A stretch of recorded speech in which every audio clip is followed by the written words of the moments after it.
Hello everyone, welcome back to my channel. Students, आज हम लोग क्लास 10th का चैप्टर विद्युत धारा का जो टॉपिक देखने वाले हैं वो बहुत ही ज्यादा मजेदार और आसान सा टॉपिक है जिसका नाम है विद्युत धारा का ऊष्मीय प्रभाव, जिसको इंग्लिश में क्या बोलेंगे, heating effect of electric current. समझो क्या है ये।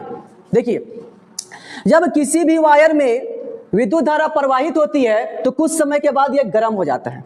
क्या हो जाता है? गर्म हो जाता है। गर्म क्यों होता है? क्योंकि वायर में जो भी इलेक्ट्रॉन है जब वो परमाणु से, एटम से जब टकराएगा, ठीक है, तो क्या होगा? हीट प्रोड्यूस होगा, ऊष्मा उत्पन्न होती है, जिसके वजह से वायर हमारा जो चालक तार है वो क्या हो जाएगा? वो गर्म हो जाता है। तो इस इफेक्ट को, इस प्रभाव को क्या बोलेंगे हम लोग? विद्युत धारा का ऊष्मीय प्रभाव। याद रहेगा? चलिए अब यहां पर देखिए जूल का ऊष्मीय नियम।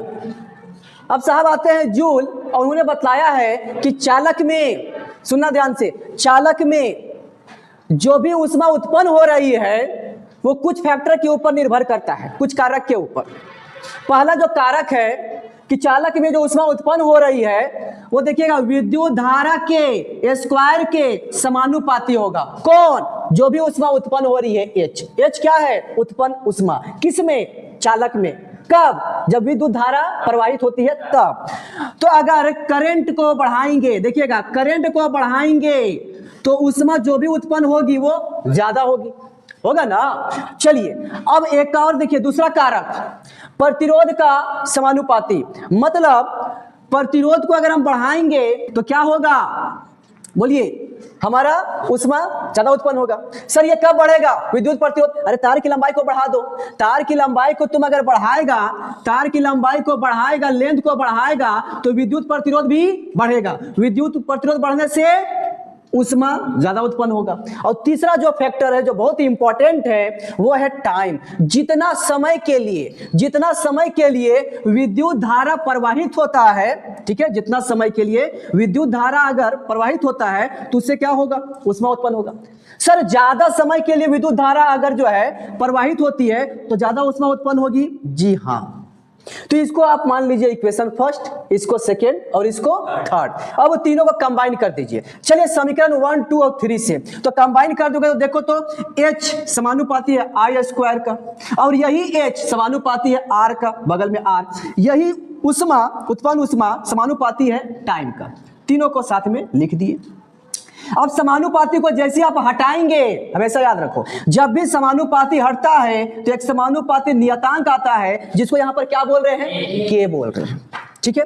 अब के को क्या कर दिए? के को 1 कर दिए। जैसे 1 कर देंगे तो हीट के लिए हमारे पास ये एक रिलेशन सूत्र आ चुका है। इसको आपको याद रखना है, बल्कि इसको हम लोग प्रूव भी करके देख सकते हैं, ठीक है ना। यहां तक आप नोट कर लो, इसको प्रूव करते हैं। हम लोग देखने वाले हैं वह विद्युत धारा से उत्पन्न ऊष्मा का परिमाण। देखिए इसमें परिमाण निकालेंगे, H is equal to I square R T। तो समझिए ये हमारा परिपथ है। परिपथ में ये है कोई प्रतिरोधक जिसका प्रतिरोध जो है R है, ठीक है। ये PQ जो है वो क्या है? प्रतिरोध R। अच्छा, इसके दोनों पॉइंट के, दोनों बिंदु के बीच विभवांतर को मापने के लिए मैंने लगा दिया है, क्या नाम है इसका? हाँ, वोल्ट मीटर। अब साथ में लगाते हैं एक बैटरी। ये बैटरी मैंने लगा दिया, ये की है, और साथ में लगा दीजिए एक एमीटर जो धारा को मापेगा। ये क्या करेगा? ये धारा को मापता है। ये प्लस है तो ये प्लस, ये माइनस, ठीक है। ये है एमीटर, ये वाला सिरा माइनस, ये प्लस, माइनस के बगल में तो माइनस हो गया। ये हमारा ये की है। जैसे की को आप क्लोज करेंगे तो क्या होगा? विद्युत धारा यहां से, हाँ, ये प्रवाहित होगा। तो ये दोनों पॉइंट के बीच जो वोल्टेज है ये है V। देखना V है। अब यहां से जो है चलेगा क्या? आपका आवेश है ना। आवेश को P बिंदु से Q बिंदु तक लाने में किया गया कार्य, ये सब लिखने वाले हम लोग, है ना। इसको हम लोग लिखेंगे। माना किसी चालक PQ जिसका प्रतिरोध जिसका प्रतिरोध R है, ठीक है। सिरों के बीच का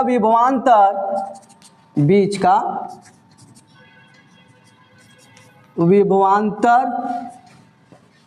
भी है, भी। तो बिंदु P से Q तक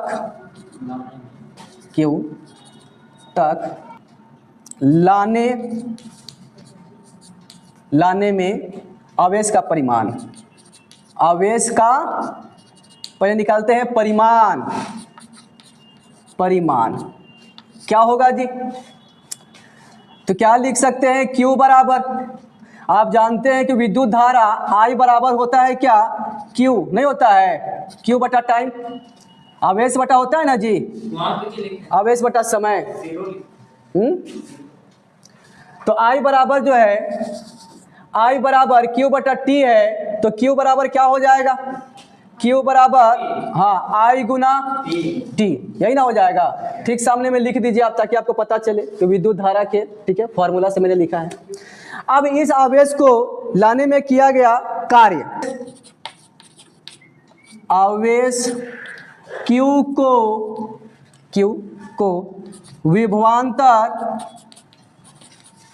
विभवांतर V के अधीन लाने में किया गया कार्य,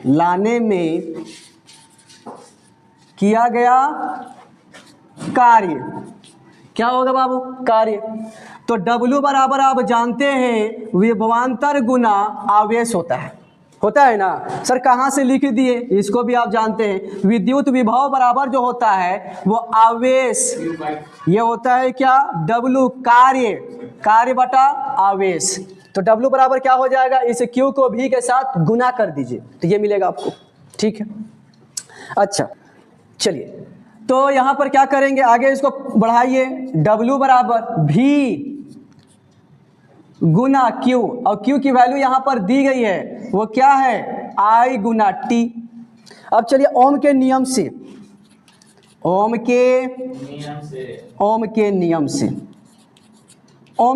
से क्या जानते हैं बाबू आप जानते हैं V बराबर, V is equal to I R।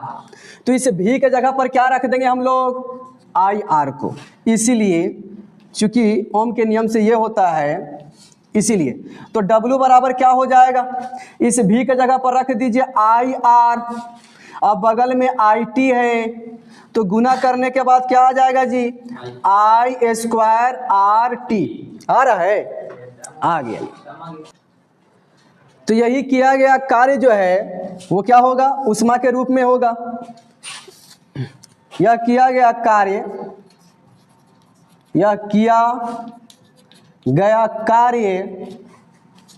ऊष्मा के रूप में होता है,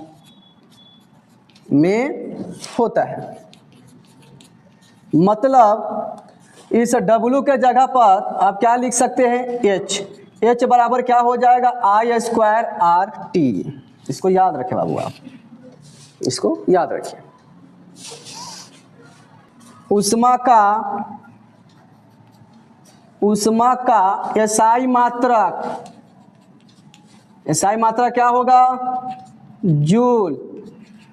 जूल होता है, तथा ऊष्मा का CGS मात्रक क्या होता है बाबू? कैलोरी होता है। कैलोरी होता है। बोलिए बाबू। हाँ ये चाहिए, कैलोरी होता है। और एक कैलोरी बराबर जो होता है, एक कैलोरी बराबर होता है 4.2 जूल। यही होता है, इसको आपको याद रखना है।